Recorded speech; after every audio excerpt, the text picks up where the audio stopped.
Скъпи приятели, за мен е чест и удоволствие да сме тази вечер тук с вас.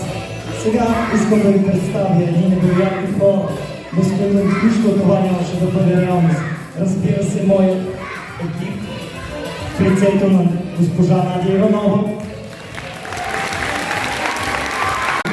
Искам да ви благодаря от сърце, че бяхте с нас, че ни позволите за втори пореден път да ви разкажем нашата невероятна приказка за Бога.